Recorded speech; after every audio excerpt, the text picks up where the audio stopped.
welcome to Juicy Scoop. I have the comedic legend, tall delight, fabulous hair. We are back from Texas. Welcome back. Yeah. Justin Martindale, thank you for coming in. Thank you. After a whirlwind. A whirlwind of Texas. Fun. We went to Houston, and then we did 2 shows in Dallas. All were sold out, and they were so fun. Here we are. If you guys are watching this on the YouTube, subscribe. I'm just a few thousand away from 100,000. Get it, girl. When I get 100,000, there's going to be big things that are going to happen to me. OnlyFans? Yes. You don't know. Anyway, we had so fun, but let's go through the weekend. Okay. First, the exciting part is when I was walking onto the plane with you guys on our way to Houston, we saw this cute Juicy Scooper who was listening to Juicy Scoop. I mean, here she was listening as I walked in. I mean, made the day. That was Inception right there. Delight.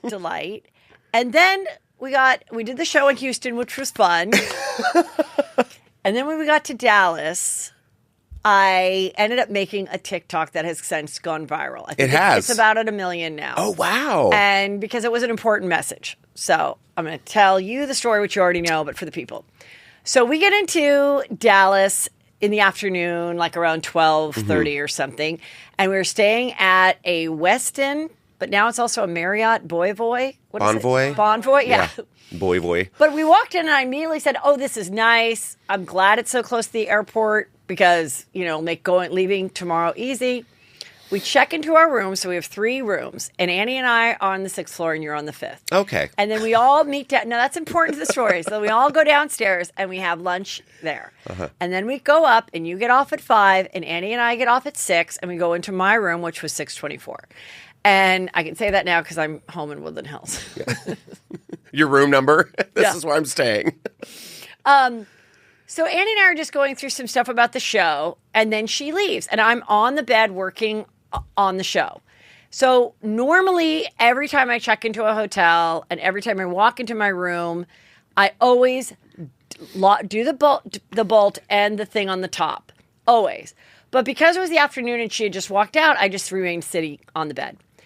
I don't know how many minutes after, but within 5 minutes or maybe 10 latest. It could have been 2. I really don't know. But the door knocks. And it was kind of an aggressive knock. And it didn't sound like Annie. Like she'd forgotten something. So I'm like, yes, who is it? And this guy's like, yes, I need to come in. They called me or something like that. And I immediately realized I did not double lock it at that point. So I lock it, do the top lock. And I'm like, no, didn't call for anything. No, maintenance needs me to come in there. I'm like, no. And then he's like, housekeeping. It was so... made me so nervous. Of course. And I said, no, I didn't. I don't need anything. I didn't call for anything. I don't need any I don't need any supplies. No, I don't need anything. And so I was like so scared that I wasn't even looking through the people. I was like standing back talking to this guy. And then I look in the people and I see him walking away. And he definitely said maintenance and then he said housekeeping. And I don't think he was either because he wasn't. I saw the housekeeping people and they were wearing more of a uniform. This guy just had a shirt that was out and black or dark pants leaving. And there was no kind of cart or shampoos or anything. Shampoos. So, you know what I mean? Like the cart with the little shampoo, where yes. Do you need more supplies? The big housekeeping cart. So then I go and I call downstairs and I say, what happened? And explained it. And I said, this is the floor I'm on. This is my room. So please see if someone was in fact called and if they made a mistake and let me know. Because, maybe I'm being whatever. No, a Karen, you're not. Maybe I'm being a whatever. And then after I call Annie and I tell her the story and I'm like, make sure you double lock your door and everything. Now at this hotel, you did not need your key to go upstairs. Right. You don't need the elevator. Anyone could walk in and press the button and get right up, which I know a lot of hotels have made it that way. This is not. So then I'm like, the only reason I knew to call downstairs and be aware that this was weird is because I watched a lot of TikToks on it and a lot of true crime things. Yeah, a lot of things like this. Yeah. So I did a TikTok about it, and I told it, and in it I go, look, this could be a misunderstanding. But since the time, since I put it up there, but I did tell people, always lock it, look through the people. And I'm like, and also if you're a woman alone and you do need more towels and stuff, just say leave it at the door. Mm-hmm. Like you could never be the comments that came in, it's almost at 1 million views. The comments that came in, one person said, I looked through the people of someone saying that they were housekeeping, and it was a man and a woman was only holding a small white towel. And people are like, is that chloroform? Like, I don't know. Right. And other people are like, where are all these reports of people getting kidnapped or raped or whatever? I don't know either. But it was weird. They never followed up with me. They never called. The hotel. They never said, they never called back 10 minutes later and said, that was, Jeremy, and he meant to go to 628. He apologizes. Don't mean to scare you, ma'am. Nothing like that. So then we go to the show, and we have so much fun. Yes. And both shows great. And then, and because we gained an hour for daylight savings, right, we decided to go to the Roundup. Oh, yeah, we had to go to the Roundup. Wait, are we skipping the show? Are we going to... Well, the show was all great. The show was all great. We're going to go through some topics. Okay. Oh, no, you have juice on the show. Yes. Sorry. Wait, you have to talk about the first show, the incident that happened. So the first show, I've told you guys this before, that I love my audience, but sometimes these women drink too much. Uh-huh. And I don't know if it's because they've been breastfeeding for 5 years, 3 different kids. And I think that's it. This was their first time out. Mm-hmm. They started drinking at 4:30 when they were getting a blowout. I don't know. But sometimes they get loud. And I had quieted them down, I think, once before. And I'm like, you guys, it's getting too chatty. This is not an interactive thing. And then I was doing something about fashion and an ass thing, which I'll talk about later. But anyway, I just said, it wasn't even mean. I wasn't even talking about anyone's specific ass. I was saying, I don't think this is an acute fashion. It was a Keyhole Skims butt cleavage. Right. That they're launching. Yeah, so I'm like, now the new cleavage is butt cleavage. Which we've talked about maybe a year or two ago that was going to happen. Butt cleavage, side cleavage, under tit cleavage. Everyone's just looking for the next cleavage. I think it's going to be ball sack cleavage. No, I think it is going to be well, we've already seen a little of this, but I think it's going to be full vagina cleavage, which is just the top, just from between your thigh and the part of the vagina, but before the slit. Can't wait. That part making a rave. Okay, going to be a big deal. So we're laughing about it, talking about it, and this woman, there's there's a balcony and then a regular side, and she's halfway in the middle, just starts screaming. Stood up and screamed and said something like, you can't talk about people's asses. Yeah. We were like, what? And right away I go, all right, you got to go. And I thought, do I give her another chance? And I'm like, no, I'm not going to give her another chance. I'm so sick of this shit. We've already hushed everyone. And I can see her with a friend, and the friend is kind of annoyed with her. Stacey, and sit then down. the security, I'm like, no, security, please take her out. Yep. And so they took her out. And quickly we got back to the fun show. Now, I said, I'm either going to get an email from this girl at 2 a.m. saying I'm a piece of shit and she paid a lot of money for these tickets and I'm an ass and I shouldn't talk about asses. Or maybe the next day she's going to be like, I'm so sorry I was drunk. Because I've gotten all of it. Yeah. So what scoop did you get? So I had someone reach out to me, Natalie, thank you. Shout out to Natalie. And she was like, here's what happened. This chick was sitting right next to me. And I can tell you everything. And so I screenshot her DM, and I was like, I'm going to read this on the air. Now, mind you, I want to say, I think when the woman was escorted out, her friend went with her, and this is my favorite part of the story. Her friend, once the drunk girl got past security, the friend went... You mean outside the building? When she got outside escorted the out. Theater part. Yes, the friend went, and I'm going back to my seat. And was like, that's a true juicy scooper. Yeah. Leave your drunk best friend to fend for herself on the streets of Dallas. Yes. You finish the Juicy Scoop show. Outside of the Love is Blind Theater, the Granada Theater. Yeah. So she says, this woman was belligerent before the show even started. As soon as Heather was on stage, she knocked over the table, spilling drinks. I just want to interrupt. This was the early show. This was the first show, 7 p.m. 7 p.m. God. She was knocked over the table, spilling drinks. She was taking flash photos during the show, even though Heather said wait till the end. Now, I thought I saw a couple flashes going off, but I didn't say anything because you did it. While she was taking photos, her phone was playing jazz music. like had on jazz on Spotify and was taking photos. Okay. She also wouldn't stop getting up, knocking into tables, and grabbing everyone's chairs to stand up. When y'all started talking about Love is Blind, she was screaming. Now, I think that's when we hushed everybody because there was that weird commotion. Okay. She got hostile when y'all were talking about Ozempic. Yes. Ozempic and everyone losing weight. She was getting mad about Jessica Simpson, and she stood up and yelled, "Quit talking about people's bodies." Now, I remember that. Okay. Which we weren't. And that's when everyone started screaming that she needed to leave. She was waiting outside for her friend when the show was over. So that's what happened. I'd really love to hear from the friend. Oh, next. same. Yes. Same. Yeah. But also, it's like one of those things, too, as a performer, like, you have to make that step and be like, okay, we've got to, someone's, interrupted. But as for us, we were like, okay, well, shit, now we have to, like, reset, which is hard, but we did it. We were like, okay, that happened, moving forward. I mean, it's even harder when I'm in, like, a stand-up routine. Right. Oh, it's the worst. This was a little bit easier because we just, like, shook it off, went to the next topic. But, yeah, I mean, it's really distracting as a performer, and then it's like I feel that weird like codependent mothery thing where like I'm like, girl, like I want to give you another chance, and in the past I have with people, and I've been like, stop. But I know that everyone around her, their experience is being severely compromised. It's mortifying, and that's what bothers me. It's about the other people. Like, not only is it hard for me, but it's all the other people that are like, fucking do something. Yeah, they're like, what's going to happen? Like, this is happening, and I don't like it. And since we're in a theater and not a comedy club, and oftentimes the comedy clubs, they're understaffed and they aren't aggressive about getting people out.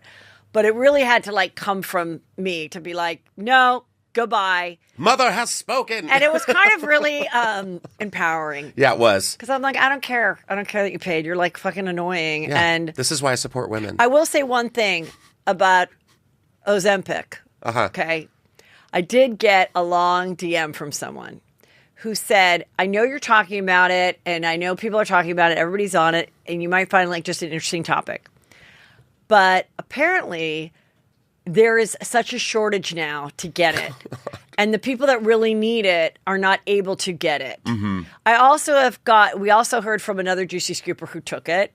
And some of the drawbacks or side effects were you can't drink alcohol or coffee. I'm out. I know. And then you're extremely thirsty all the time. Wow. Which if you're on this drug, you're probably thirsty anyway. Like hydrating or like Instagram? Both. I think both, but definitely hydrating. Okay. And the thing, now I also heard if you have any kind of thyroid issues or any kind of susceptibility to thyroid cancer, you should definitely not go on it. And then the last thing this guy said was it made him really tired, and like his one friend couldn't keep up with it because he couldn't function with his job. It was making him too exhausted.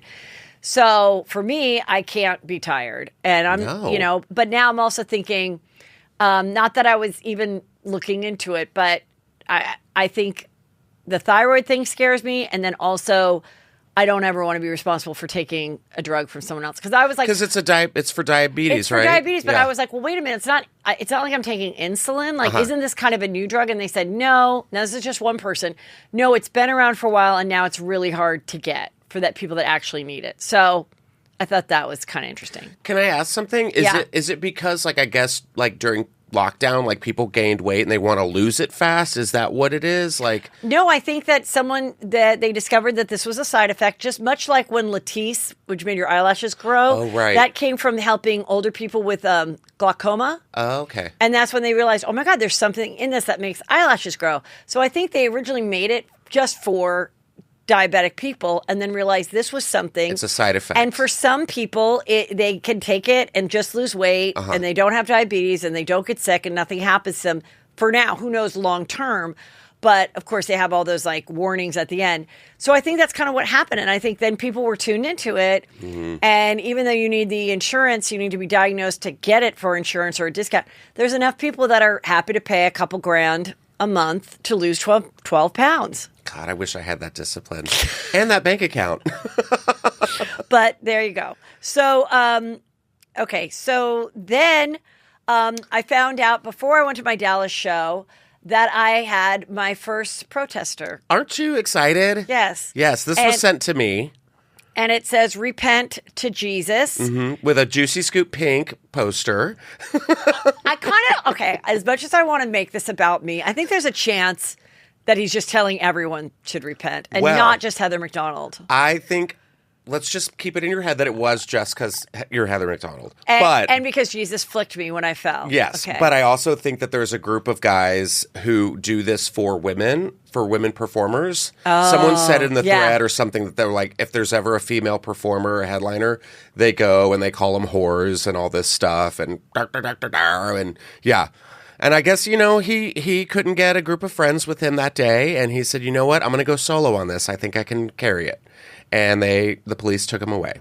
Apparently he said if you go to the show, you're going to hell. Yeah, he did tell a couple. Yeah, he told Juicy Scoopers. Said he was telling Juicy Scoopers as they walked in with their. Oh my God! Everyone was dressed to the nines. By the way, so good. Dallas. I mean, all my Juicy Scoopers look gorgeous. Houston was amazing. But the Dallas people, they all had the best hair. They all had great bags. They all had like really good outfits. Rolls Royces. Lots of cute cowboy boots. Yes, like short boots, high boots. Just really put together. And can I say that the men too? The men that were there, like, had their hair on point. I felt very represented. Yes. It was very nice. And we had some delightful husbands that thoroughly enjoyed it, straight husbands and gay husbands. So they all loved it. And I guess they were saying, it was about me. Good. And then also I've made it into my viral video has made it into a couple political ads. Yeah. Where they were like, this is what the other person did. They insisted on vaccines, and then they just show me falling. What was the movie called? Well, the movie is called Sudden Death, and that's about the vaccines. And I'm featured in that along with a bunch of other people that have been caught fainting on film, which is interesting. Yeah. You did it first. You did it first. You started the trend. And then the other one is just this governor's ad. From Iowa, yeah. No, I used Idaho. Oh, it was Idaho. We've been saying Iowa all weekend. No, I said Idaho, and you corrected me. And it was wrong. And it was Idaho. Idaho, Iowa, whatever.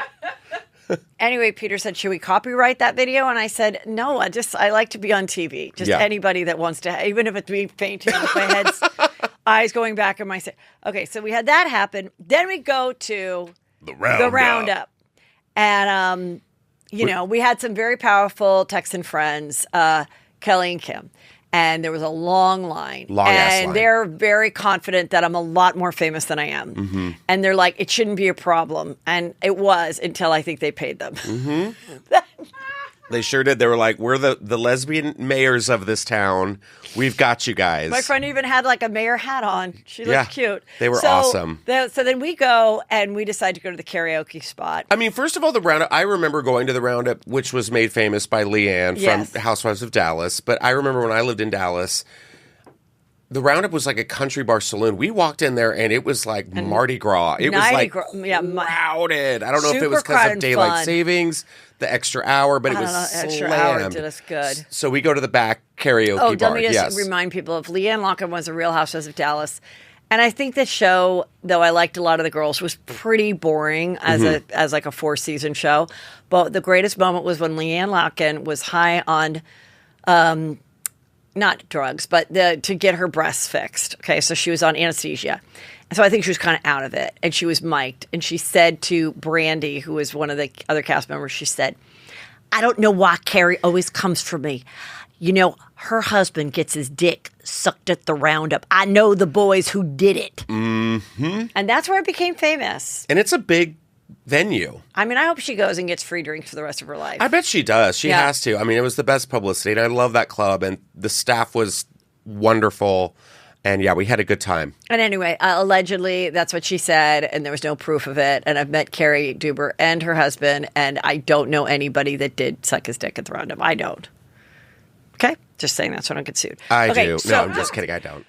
So here I am pulling a Kathy Hilton, trying to tell the host of the karaoke that I'd like to sing. Uh-huh. And I'm like, do I have to wait in the long line like I'm a little bit famous? Mm-hmm. I mean, what a thirst trap that I just did 2 entire shows, 2 meet and greets. And I'm like, I think I still have a song in me. Mind you, can I just say, Yeah. we had been in this room for maybe 5 minutes. Yeah. We walked in and we were like, oh, karaoke. All right. Yeah. Yeah. And so then I went and I did my classic. I've written about it in my books. I've told you. It's Bonnie Raitt. Let's give him something to talk about. I'm not going to try a new song when I'm at the fucking roundup. So here I am. Look at you.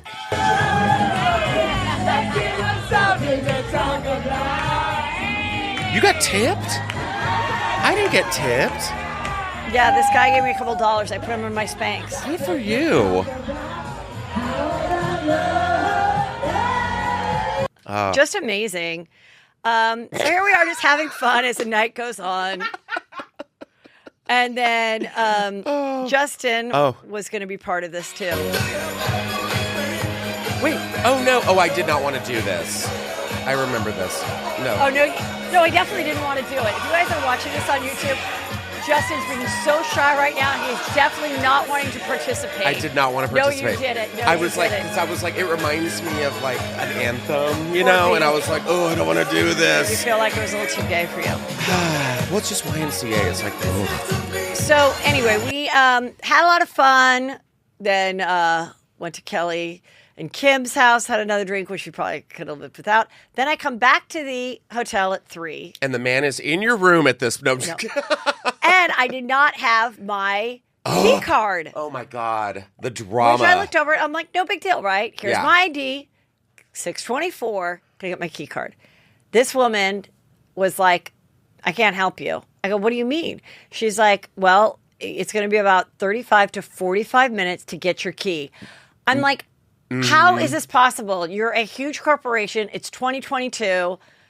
There's got to be people coming home that don't. I mean, it'd be one thing if I had no ID. At what time? It was like But 3 I had in the an morning. ID. I had the credit card that played for. I just was like, and she was like, "Sorry, no." So Justin was like, "Just come into my room, and I have 2 beds, and you can sleep." I'm like, "No, I want to wash my face. Like this is ridiculous." So then we did a TikTok about that. Pretty buzzed, annoyed. And then she called after about 20 minutes and was able to get us our key. But then when I checked out, I told the person, I go, look, it's not her fault. It's not your fault. Like, but this is crazy. Like, it made no sense. What if I didn't have Justin? I was just going to like lay on a couch at 3 a.m. for 45 minutes. Like, there should be a way to do a key at all hours. And then I also said, I want to tell you about my viral TikTok. Yeah. Like, she's like, there was a stranger that also tried to get into my room that day. So and what's she was going just on, like, Bonvoy? Yeah, we don't know. And I go, no, nobody. I get it. Like, I know you got. It's not your problem, but you might want to tell your manager to then tell other people that these things happen because they might get back to them since this video is going viral. And I made very clear what hotel it was and where it was. I've never seen you more mad. I was pissed. I got scared. I got scared because the lady was just like, man, there's nothing I can do. And you're like, you know what? Fuck this. I paid for this fucking, and I was like, oh shit, she's mad. Like, I know it's not your fault. Yes. Like, you've been trained to do this, but it I'm made saying no it's sense. It's not right though. Because then we got back to my room and we're doing the TikTok and the phone rang. Yeah. And we hadn't been there, I don't think, for 20 minutes. Somehow she was able to do it. She's like, okay, I'm gonna come let you in. I'm like, why didn't we do this from the beginning? Anyways. So anyway, we love to travel. And I love when I come and the shows are sold out. But part of being a performer is you book your shows and then you let people know on your podcast or whatever that I'm coming to this place in a few weeks. And won't you please buy a ticket because I'd like to come. And I came across another comedian who lives just down the street from me, Whitney Cummings. And I didn't think this was very nice, what she said about the Oxnard Club, which is a beautiful club, very new, Levity Live in a beautiful square in Oxnard. And Oxnard is kind of between LA and Santa Barbara. It's past like Thousand Oaks, and it is beautiful. And this is like a little bit inland, but you go and you're right there at the beautiful Hollywood Beach. It's called Hollywood Beach. $1 million homes, okay, at the beach. But for whatever reason, Whitney Cummings didn't seem very excited to go there. And this is what she recorded. to Oxnard on December 8th, 9th, and 10th to Levity Live. Now, you're already pushing, like, I'm already coming to Oxnard. The fact that I have to, like, promote it and tell everyone is so fucking embarrassing. Ooh. If we don't sell this out in the next 24 hours, how about this? I'm just canceling. This is already so beneath me to even be fucking coming to wherever the fuck this fucking wasteland of a hellhole. How dare, why am I even reading this? This is sick. This is sickening. I'm sick. You make me sick. Where even is Oxnard? Santa Barbara. It's like north of Santa Barbara. If I come to Santa Barbara, if I come to Oxnard and there's not a line 7 fucking miles long down the street, I will set this entire state on fucking fire. I hope I'm being clear. We good? Yeah. Good. Well, now, as a native Californian, as an 818 till I die, as someone who's lived here my whole life, unlike Whitney, she came from the East Coast. I didn't like this Whitney. This is not the Whitney I like. I know maybe she was trying to be funny. I think it's really rude to people that live in Oxnard. It's making it's being very elitist. You joke about fires, okay, when we have the worst fire situation ever. Setting fires. Fires. And you put down a area of town which is very nice and also has working people as well as wealthy people that all have come to the show. The theater is beautiful. Great food. I loved performing there in the past. And it's so elitist and it's so great. And I get it. You are of a higher level than maybe comics that you feel have to say, hey, come to my show. But you know what? People can't pay for gas. And Christmas is around the corner. And maybe the tickets weren't going as fast as previous times. But not a great idea. So anyway, I'm like, I don't know. But I saved it because I wanted to talk about it as a native Californian who loves all the cities that are involved in this state. And I didn't like it. And I didn't appreciate it. Now, if she was joking, I think she since took it down. She took it down? I couldn't find it. So I think someone said, hey, if this was a joke, some things don't hit. But talking about setting the thing on fire and ripping on a town, and it's not north of Santa Barbara. You don't know that because you're not from California. It is south of Santa Barbara, and it's a great club. And there's a Larson's you can eat at before, and there's a Yard House that you can eat at before. And I would love to go back, and I know I can because they're very happy with the times I've been there. So, and when I go there, yes, I will invite people to come and ask people to come, and whoever comes, I will be grateful that you bothered to come. So what we're saying is, Oxnard, Heather and I will be doing Juicy Scoop Live. One day. No problem. We'll do it. I would love to get in my car and drive 48 minutes to a gig. I just couldn't imagine. Oh my God. I love coming on planes and seeing you guys in Texas too. But it's so convenient. It's so great. It's so easy. I don't know. It's so weird too because it's just what? How? So do you think by shitting on the town, people are going to be like, you know what? Let's go. Yeah. I'd be like, yeah. Well, I live in bumfuck Oxnard, so I will go. No, I don't think it was a great. No, it wasn't a great move. It's not cute. But she is so famous, which is why I'm able to talk about it. Mm-hmm. Okay, so speaking of famous people, this is a real juicy topic that Justin and I have discussed before on the show. Selena Gomez said that Taylor Swift is her only friend in Hollywood. I never fit in with a cool group of girls that were celebrities. Now, do you guys remember when I was walking through Gelson's and I saw a cover of a magazine about a year ago? And it was Selena Gomez saying, my best friend. She did a photo shoot with my best friend. And I said, I wonder if this girl she's claiming is her best friend is the one who gave her Francia Riza. If it was Francia Riza who gave her kidney. Let her have her kidney because Selena Gomez suffers from lupus and needed a kidney transplant. So, but it wasn't. And we and I talked about it, and I said, I'm sorry, I think if you gave someone your kidney, you can have other friends, but you should be the best friend. You should be the B fry, and they should be the S10 on the little heart necklace charm. And that I would think, when blood is going through their kidney inside of your body, Yeah. that should constitute a great friend.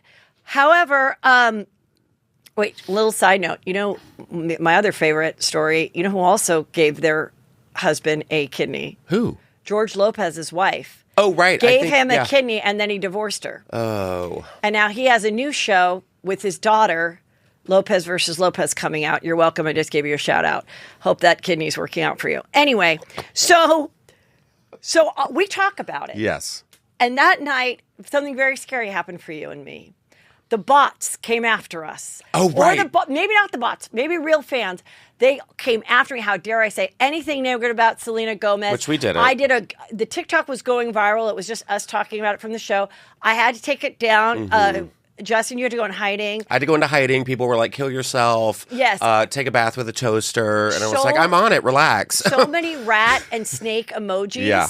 Everywhere, and crazy, terrifying. And I was like, yeah, you're right. You fucking scared me. Well, now I'm not worried about talking about it. And let's see if Elon Musk has cleaned out the bots. Let's see when I post this on Twitter, what reaction I get. Because I kind of want to see if it's true. So, yeah, what happened? So she left. She has a new movie out, and she She has a documentary about her being bipolar, which I've not seen. It just came out. Just came out like Friday. while we were in Dallas. Yeah.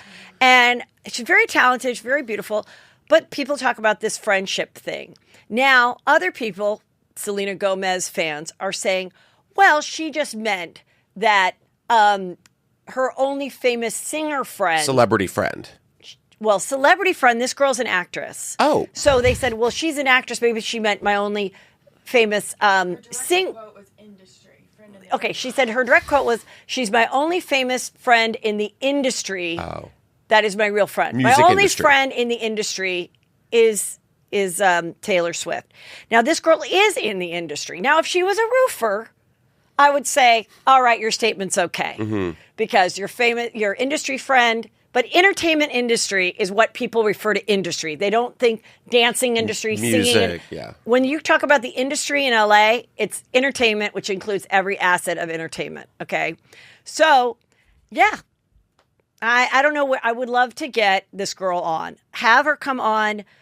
Francia Reza, please come on my show. And if you have no problem with it or anything, if you'd like to maybe shed light on giving kidneys to people, I don't know. I want to know how you feel about it. I want to know how, like, you did this nice thing, and then every maybe 6 months to a year, the story comes up again because of stuff like this. And is that bothersome to you? Maybe you're like, good, you're fine. You don't need to be the best friend. You don't even like hanging out with She's them like, that stop much. bringing it up. I don't know. Yeah, this story's like the McRib, but it's Yeah. like the McKidney. It's like it always just keeps coming back. Yeah. So, but I can relate because this weekend, Yep. Kris Jenner had a beautiful party for her birthday. And the theme was dress like Kris Jenner. And everybody came dressed like Kris Jenner, all the daughters, and I think many of the girlfriends that were invited. Now, I was not invited, which I wouldn't expect to be invited, and I couldn't go anyway because I had my sold-out shows with Justin in Dallas. Right. However, And I was Houston. like, you know what's interesting? You guys know, my District Keepers know. It's annoying when I've created everything and everyone copies me, and I was always the first to do things. And I was 100% the first person to ever impersonate Kris Jenner because she was on the E! Show, and I was the first person who wrote a sketch about it, had her be it. The first sketch, she played herself, and I played Chloe. But after that, I always played Kris, and I actually went to Halloween and surprised her as Kris. And Peter went in the Kris Frangiola. We borrowed Kris Frangiola was the original Bruce Jenner from the Olympics, and we did this bit. And then I took that outfit and let Peter borrow it for Halloween. And we showed up at their house, and the two of them loved it. And that's all. I just want to say, so I did a little post, and I said, when you were the first person in history to ever dress like and impersonate at Kris Jenner, and they forget to invite you to a party titled Dress Like Kris Jenner. Good thing I have 3 sold-out shows. And then I said, to get me over the snub, happy birthday, Kris. Just kidding. Hashtag Bitter Betty, Juice or Scoop, Kardashians. Happy birthday, just kidding. That's what you said. Oh, Happy birthday, just kidding. I meant I'm kind of kidding about this, but I'm kind of not. Okay. But honestly, we haven't hung out in many years, so it totally makes sense that if she had a small girls' party that I would not make that cut. It's completely appropriate that I did not make that cut. But did she I just like want to it? remind people that it was my idea first. Did she see it? Did she like it? No. Okay. No. Well. So there you go. I don't think she liked that photo, but that was the only one I had of us together. Okay, so Jessica Simpson did a Pottery Barn ad in which she used Pottery Barn to decorate her daughter's room. And people were very disturbed because they felt like she had trouble speaking, her appearance. She's lost a lot of weight. She looks a little different. Her eyes seem a little sunken hollow to people's opinion. And they all wrote about it.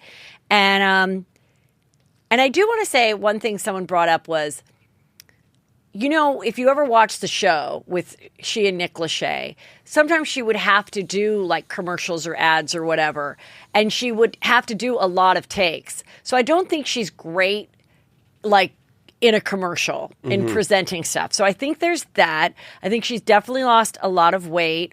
And her weight has always fluctuated over the years, so I think she's had issues with weight. Also, once you're like over 40, and I think she's about 40, you can look up her age, and you're like a size 2, you're not going to look the way you looked when you were 25 in a size 2. It's totally different. 42. She's Yeah. 42, and so it's like her face is going to look different. And so then she went on in her studio and she said, you know, fuck you, and like, I don't need to hear this. She wrote a caption about it and really kind of clapped back. But I get why people were concerned, but, you know, also she sees us all, you know, too. So she was upset by it. Do you think that she's on, what's it called? Ozempic? Possibly, Yeah. or something like it. Because it made me think like one of the side effects include Yeah, tired. She seemed tired. yeah. And just kind of like it. I even said it sound like it kind of gave me a flashback to when Anna Nicole was on like the MTV Movie Awards, and she was like doped out on Trim Spa. Yes. And remember when she was talking, she's like, Oops, yeah, that's my phone. It's okay. When she was like, you want my body, and it had that weird tremble to Yeah, it. she's like, hello. And everyone was kind of like, what's happening? And she was really skinny. I don't know.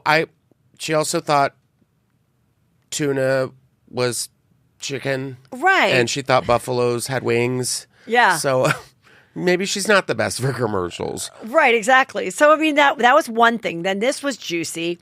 A Juicy Scooper wrote me this. Harley Pasternak. This is a weird coincidence, but the same trainer, Harley Pasternak, that allegedly threatened to have Kanye institutionalized again, where they medicate the crap out of you. Now, you're wondering, what is this about? Kanye posted exchanges he had with this trainer, Harley, and which I'll get to in a minute. And then he took it down, but he did post that.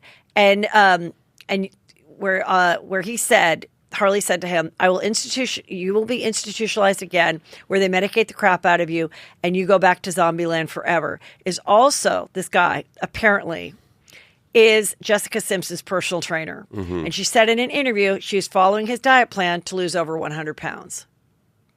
He also is the personal trainer to Lady Gaga, Katy Perry, Brittany Murphy, rest in peace, and her husband, Mac Miller, rest in peace. Whose husband?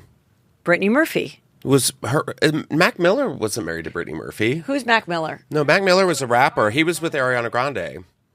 Oh, no, sure. he was Brittany Murphy and her husband, who did also pass away from pneumonia. And her husband. Okay, so But remember, she got really skinny before she passed away, right. too. Yes, and so she passed away, then the husband passed away, and then Yeah. also Mac Miller passed away. God. Oh, I So hope this that's- is the Kanye West text that he shared on Instagram, apparently, allegedly from this trainer from a while back. I'm going to help you one of a couple ways. First, you and I sit down and have a loving and open conversation, but you don't use cuss words, and everything that is discussed is based in fact and not some crazy stuff that dumb friend of yours told you or that you saw in a tweet. Harley, I'm with you. I understand, okay?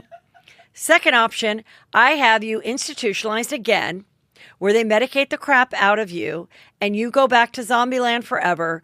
Play date with the kids just won't be the same. Jesus. So very threatening. Yeah. And so, Kanye and whatever his trying to get his message out of how he believes he's been mistreated in the media and through other people. He wanted people to know this about this guy, that this was sent to him, allegedly.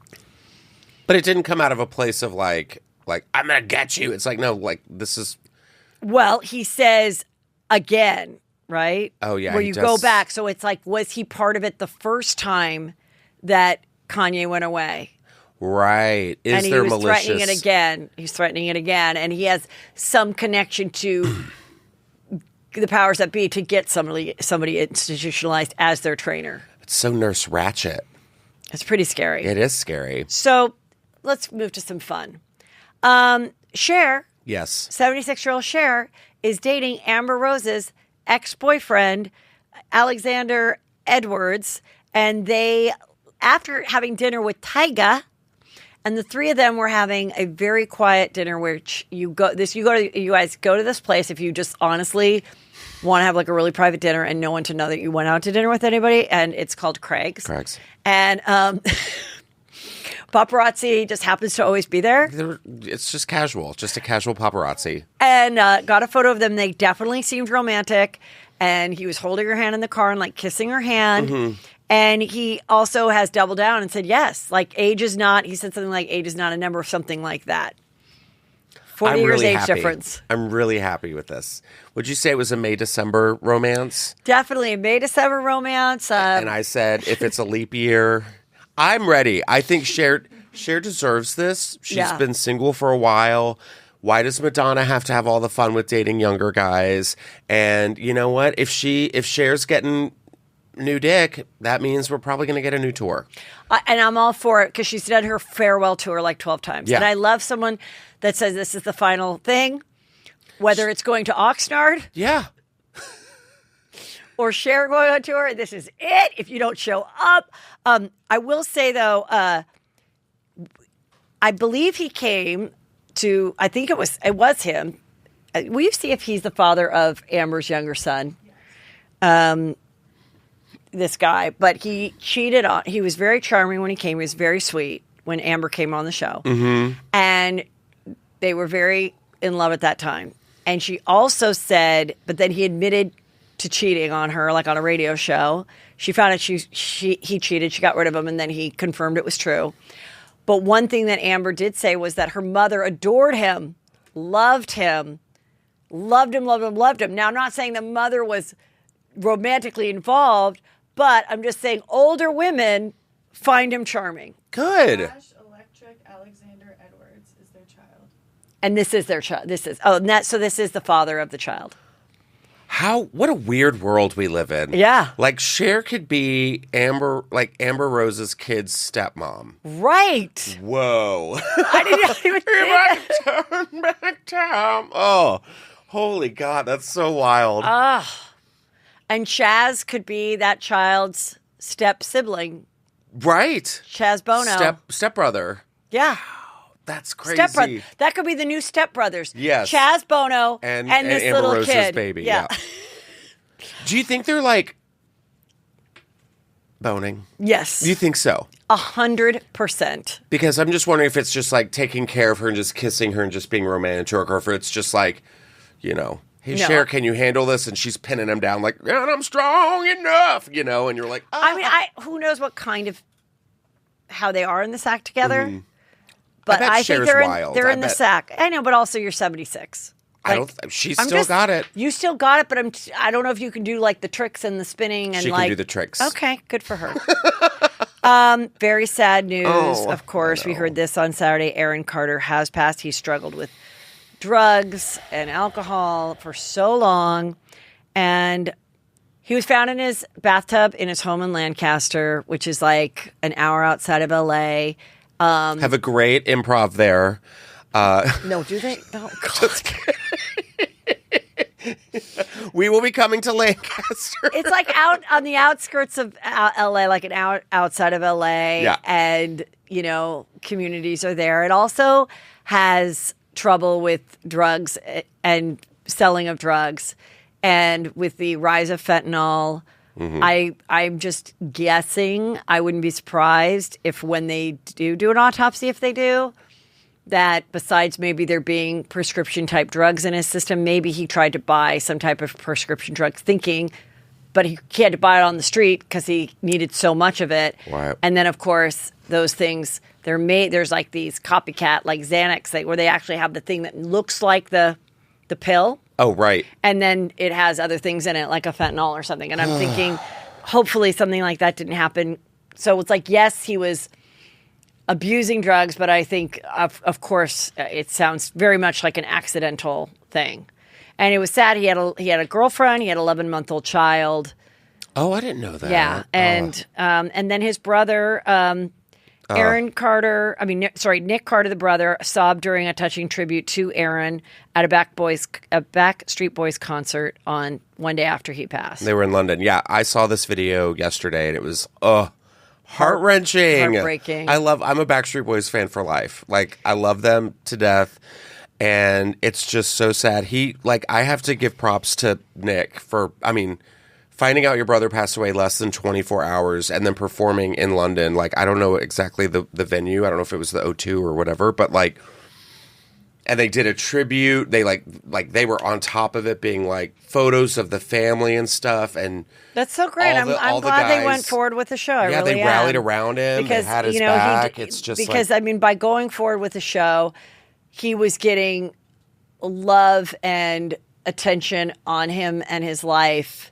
Versus if Nick said, I'm not going to do the show, I'm going to cancel the show, and then all these other people were not only sad that Aaron died, but that they also didn't get to see the show. So I think it was like a really great thing for him to do. Well, and it shows like how much he loved him, because even when Aaron was alive, like Aaron would get on TikTok and say like the most horrible things about his brother, like where it was like sexual assault, accusing him of a lot of stuff. Yeah, and it's like at the end of the day, he was like, "No, I loved my brother. It's just he was just in such a dark place and couldn't get the help that he needed." And it's just tragic. And I think Hillary Duff posted about it, like, "You were my first love." I mean, he was such a big like Disney. Was he Disney or Nickelodeon? Well, the other sad thing is in certain states, at least California, you can't force your loved one to get help. Mm-hmm. There's unless you're that trainer.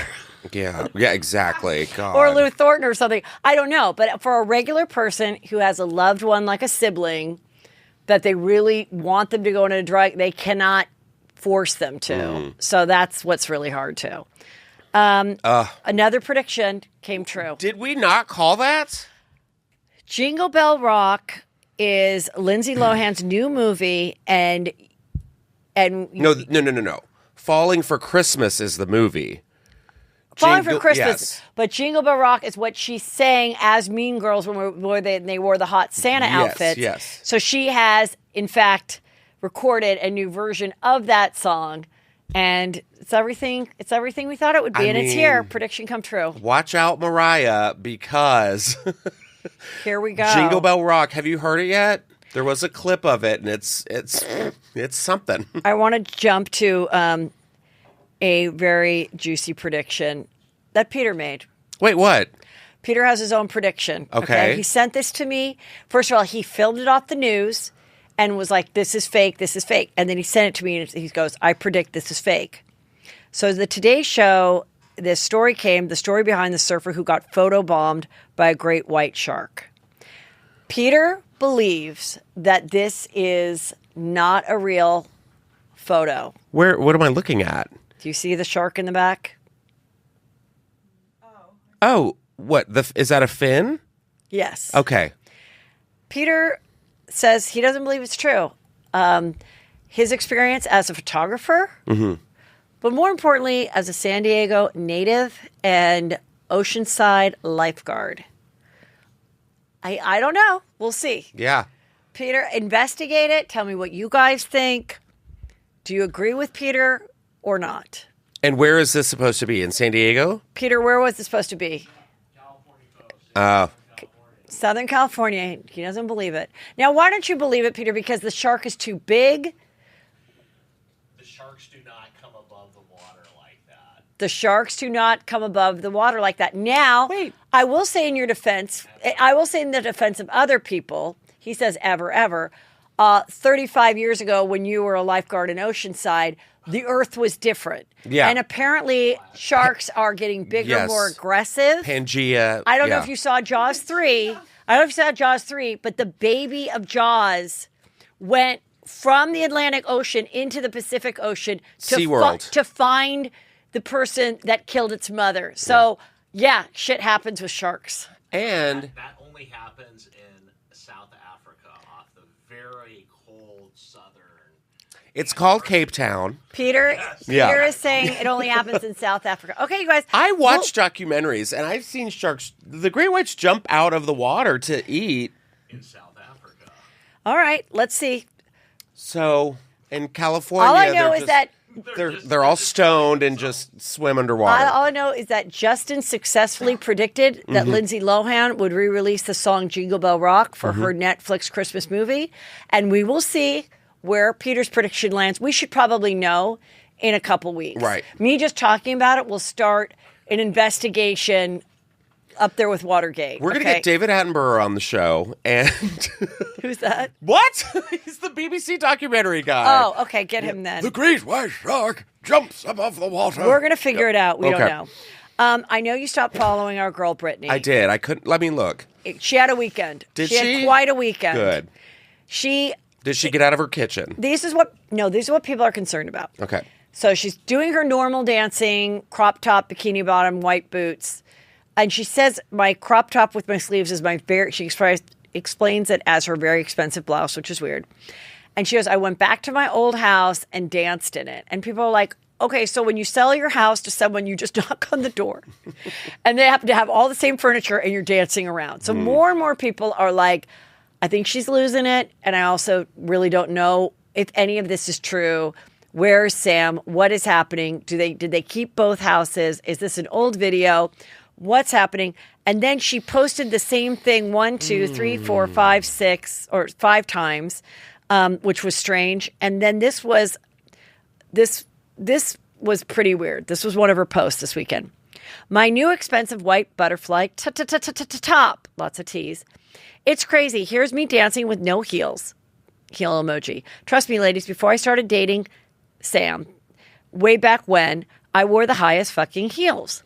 My second year in, I think maybe my feet got younger and I wanted to fucking run. We will let you know when we are ready for you. I don't know what that means. Did you get your tea? We made you beg 2 hours for it. She's always talking about how she didn't get to have coffee or tea when she was under the conservatorship. So obviously my performances went from motherfucker to barefoot, a barefoot emoji. Slave for you performance. We are all in the jungle. Let's get ready. Guess it was interesting. Faced with a little, what is that called? Monocle. Entertainment. The Mad Libs of it all, it's just like pick a verb, pick a noun, pick an adjective, put it all together. Now, as someone who's been studying the Britney Spears Instagram for a solid 2-3 years, I think I've been covering it. This really doesn't make sense at all. There were a couple that didn't make sense, and then there was this girl on TikTok that's like, I'm from Louisiana and I know what she's talking about, and she'd break it down and I'd be like, okay, this is by far the weirdest in my opinion. So I don't know. I mean, at this point, Tara Reid's like, hold my beer. Yeah. Like, she's like, I got it from here, girl. Okay. Very exciting. Rebel Wilson and her girlfriend of 7 months, they were engaged and then they got married. Her name's Ramona. And then today, that was over the weekend, then they got married. And Rebel Wilson is very beautiful, and she was always a fuller girl. She was a funny girl in Pitch Perfect and Bridesmaids. She really slimmed down and then left her boyfriend, who was the heir to the Anheuser-Busch thing that also dated Adrienne Maloof. Right. They broke up, and then she announced, I'm dating a woman, I'm in love. And today she said, and I have a baby girl. I mean, the ultimate lesbian. So I mean, seriously. she said, thank you to my surrogate. She's 42. I don't know if she retrieved her eggs and put it into surrogate. I don't know why she didn't want to carry her own baby. Maybe medically she couldn't. And let's just be fucking honest. You've been heavy your whole life, and now you're like a size 4, and you have the money, and you're also working as an actress as this size, and we have the ability to have someone else carry your baby. I think that's what made sense. That's my opinion. That's what made sense. It wasn't like she was going to get knocked up with the lesbian. So it was going to be a planning situation no matter what. Right. So I think she planned to harvest the egg, whether it's her egg or someone else, or maybe it's the wife's egg, I don't know, and then put it in another woman who carried it successfally, and the baby's healthy. And the baby's name is Royce, as in Rolls Royce. Royce Lillian. What a weekend. Like I think this is the fastest a lesbian has ever done it. 7 months in a relationship, married. Oh wait, I just realized something. It's not this girl's egg then. The baby was already cooking when she met her. Yeah. Wait, have they met 7 months ago or engaged 7 months ago?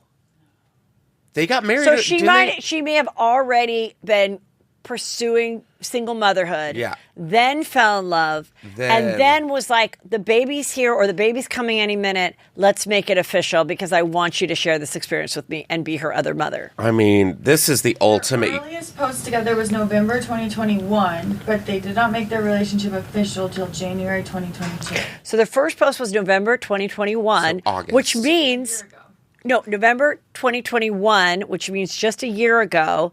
And it takes approximately, 10 months. It might have been in the works. Might have already been in the works. She might have already done the egg retrieval or whatever, met her, and then come January, they were a full-blown couple, and the baby was already now in a surrogate. By January, the baby would have been in a surrogate.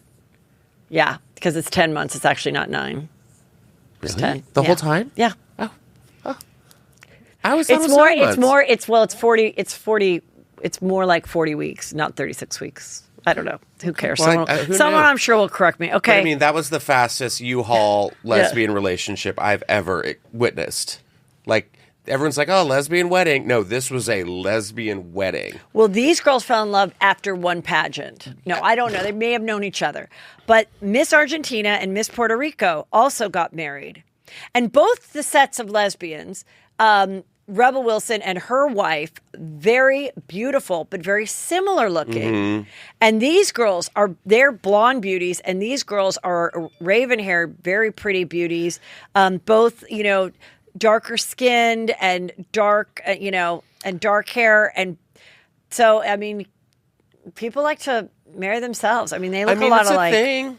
Yeah. Have you seen gay couples on Instagram? They kind of, look a little the same. Yeah. It's true. It's true. I mean, I don't look this. I do? No, we don't. We do? No, you don't really look the same, but you do have similar good hair. Yeah. You and Evan, yeah. That's fine. Yeah, yeah. I mean, we're not like twins. But no, you're not like the same physical bodies or anything like that. Yeah. Like attracts like, I also think May, December gay romances are very much similar looking guys. May, December's? Like, so if the guy is like, 50, it's like, and he has a younger boyfriend or husband who's like, let's say that is 28, it always looks like a younger, like better version than him. Like he just married someone, not always, but I've seen a lot of couples like that. Yeah. And there's been times when I've literally been out and talking to two men and assuming they were a couple, and it was just father and son. Oh, hot. We're like a March, July couple. If that's a thing. Hilarious. This guy from the Fire Festival, Billy McFarland, he has gotten out of prison. And back to his old ways. And he's going to be doing a whole festival. And no, we don't know what he's going to be doing. What I saw on Primetime is they're like, oh, and you're up to another adventure. He's like, and he's teasing it. And so then people wrote about it, like, what you get out, you're doing another scam. And Vulture went and saw what it was. And he's like, you're to get a clue to play this pirate game that everyone can be included in. This, like, I don't know if it's going to be a festival or a game or whatever, but he asked for your information. And so this writer from Vulture was like, absolutely not. But someone from TMZ did. Yeah. So someone from TMZ is going to go through and report what happens and if their bank account gets cleaned out or if they actually go to a pirate party or what. Could you imagine a pirate party? Like, What do pirates do? Plunder. They steal from people. They set Sounds fire. good. It's a treasure map. Fire to villages. Fire festival. It's treasure like map. This is just a scream for help. He did spend 10 months in solitary confinement. Well, he had some time to come up with some ideas. Yeah. And he went with pirate theme. No, go back. Back And to jail. here, and it reminded me of Anna Delvey, Yeah. our favorite. She's out of prison. She did not go to Germany. She's living in New York. And since you do the best Anna of anybody, I just want to ask you, if I was interviewing you, Anna, I heard that you're doing a kind of festival. Can you explain a little bit? Like, who's going to go? What's it going to be? It's only going to be the most exclusive party. We're going to have everybody, all the celebrity chefs will be cooking the food. All the grilled cheese sandwiches will be made by Gordon Ramsay. Oh, nice. We're going to have, like, the cast of The Crown will be there. Oh, wow. Also, the dragons from Game of Thrones will be there. They're all going to the music festival. You can ride the dragons. They don't know yet, but we will have dragon riding. So, yes, it's only exclusive and very VIP. You're right. Nobody has done anything like that, Anna. I know. I can't help it, but I'm a genius, you know? You are a genius. Do you know that she looks, you know who she looks like in this picture? Do you remember the little Russian guy, Hezbollah? No. Have y'all seen him? No, He's like a little tiny like person. But I'll send it to you. He looks like Hezbollah in an Anna Delvey wig. I'll show him to you. He's a viral sensation. Oh, I love that. Yeah. Justin, Yeah. thank you so much for coming this Thank weekend. you. Everybody, check out his fabulous podcast, Just Saying. Yes. And, of course, follow you at Justin Martindale Please if you do. aren't already. And do you have any upcoming things besides just being a Juicy Scoop I think delight? I have. Let's see. We've got Thanksgiving. Okay, great. We also have a Christmas party coming up, which we'll find the date for that. But Yeah. yes, I'll be around. I'll be here in LA until probably, I think, end of the year. We'll have you back on in a couple weeks. Please do.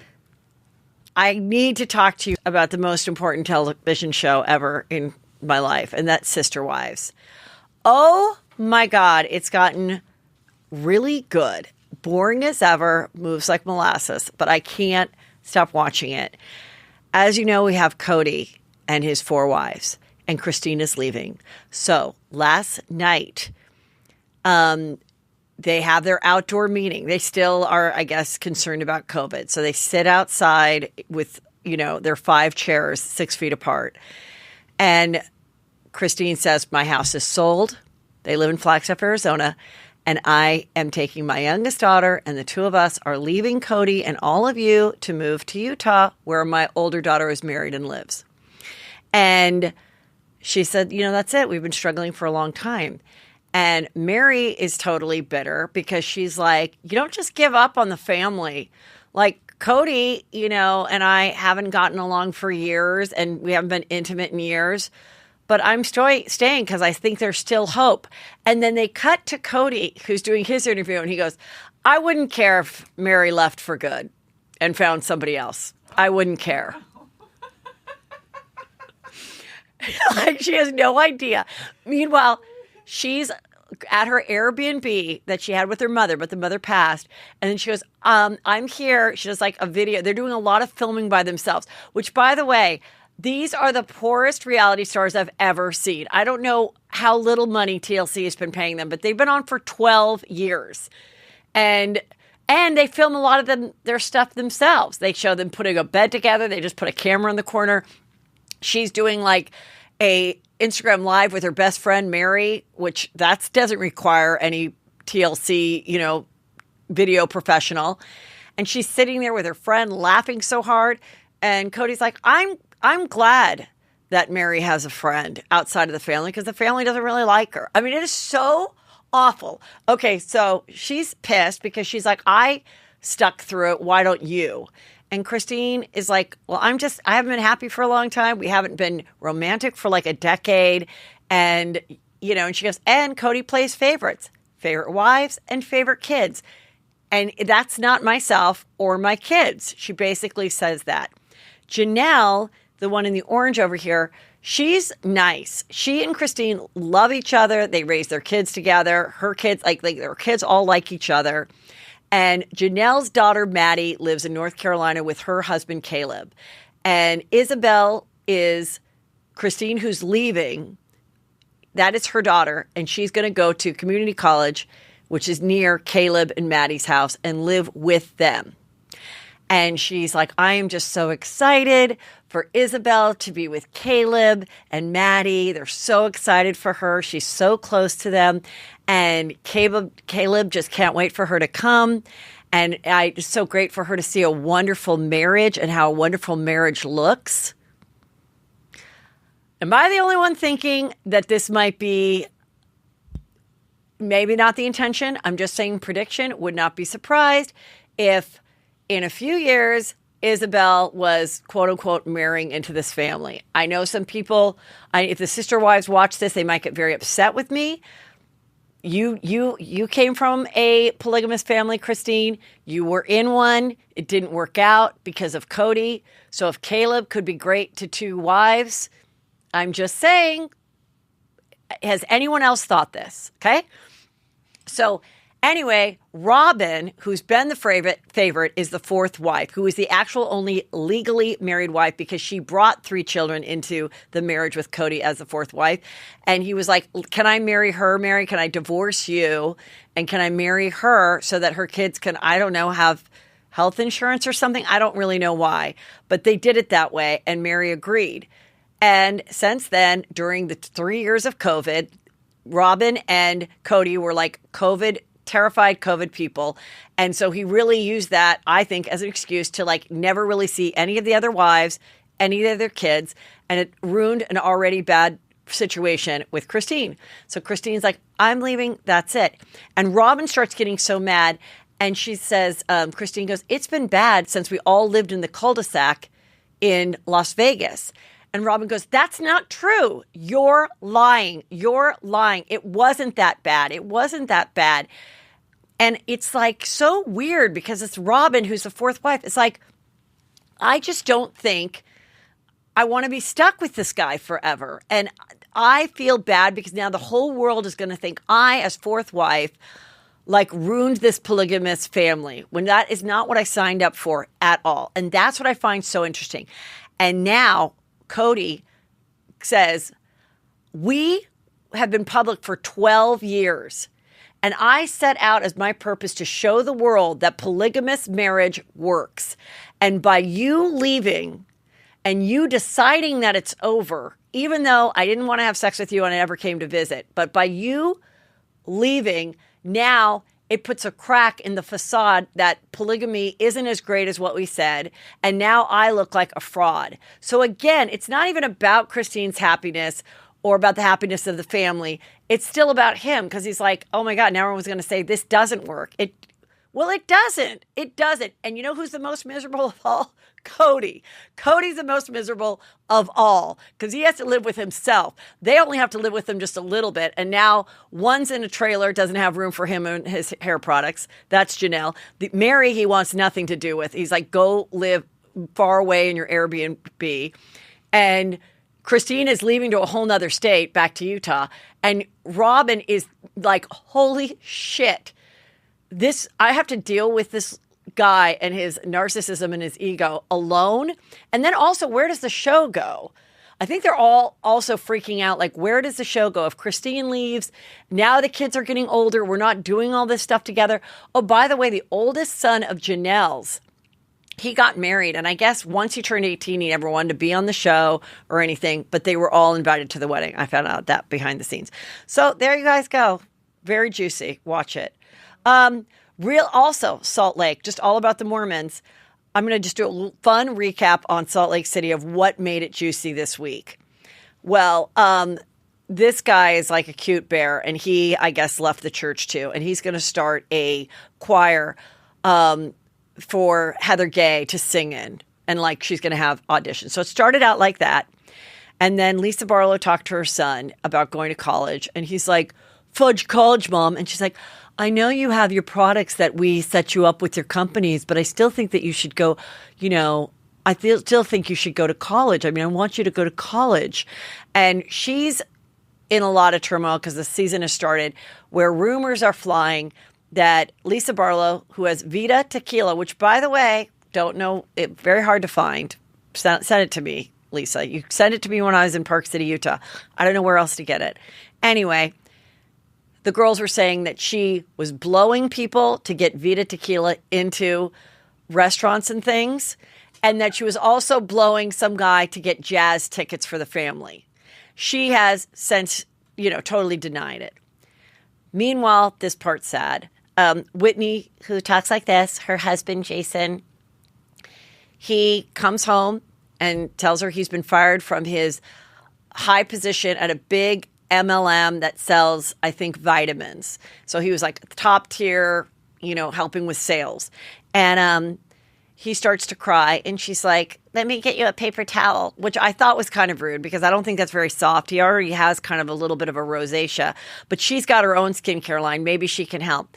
And she's crying. She's like, why? What happened? Why would they fire you? You're so good at your job. What happened? And he's like, well, they said it's because you're a public person and you have a public image and it's just not working for the company anymore. Why? What have I ever done as a public personality to have any type of embarrassment on you or the company or my family? And then they cut to this scene from a year ago when she and Justin, her husband, are in their, I think she's topless, by the way. She's topless. She has just a G-string on or tiny underwear. He has shorts on. He has like tighty shorts on. And I don't know if they have mud or paint, but they're wrestling with all the cameramen and all the audio people. And then they put it on the show. I've told you this before. I don't know why Housewives is so into showing nude women all the time when 98% of the people that watch the show are straight women. So I don't get why they think that's so enticing to us, but maybe it's a way for us to rip on them after. I don't know. But so that he got fired. She's sad about it. Then we find out that this other girl, Angie, her husband, just admits, he's like, yeah, I started a fake Twitter account just to troll some of the other housewives. What? This girl, Angie, is like a friend. She's trying to be on a housewife. And then he goes, well, Angie was just, got so much press, got trashed in the press. So I didn't know how else to defend her, but to create a fake account called Shaw Exposed and go after Jen Shaw and Lisa Barlow. And so creepy. It's like a grown, 50-year-old man that I believe has a lot of money. And he's doing this, so weird. And Meredith is like, oh my God, that's so disturbing. But you know what? They've been awful to you. You've been awful to them. At least you're owning it, that you are a troll. So weird. And, but his troll account, I guess, was doing great. And he was going after all of them. And I thought that was so bizarre. And then at the end of the episode, Jen Shaw goes out with a megaphone to rally up all the people that came to audition for Heather Gay's choir, which looked like there was about 5 guys. It looked like it was 5 p.m. at the Roundup in Dallas.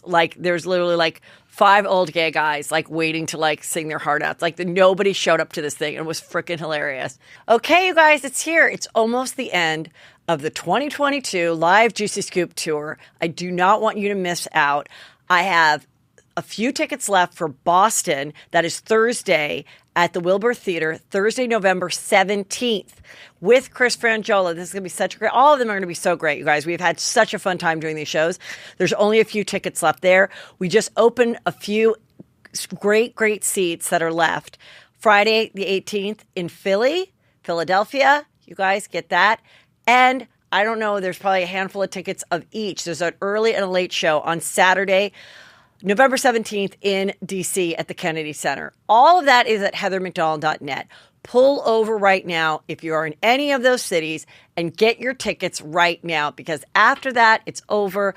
I do not enjoy hearing your crying emails and messages about how you didn't get the tickets, because I really don't know when you'll ever get to experience something like this. This is a completely brand new topical show. Whether you came to any of my other shows or the streamer or saw my stand-up last year, this is why it's so great. Especially if you've seen our stand-up and you like our stand-up, you're going to enjoy seeing Chris and I together in a live setting doing crazy stuff that we can only do in a live Juicy Scoop.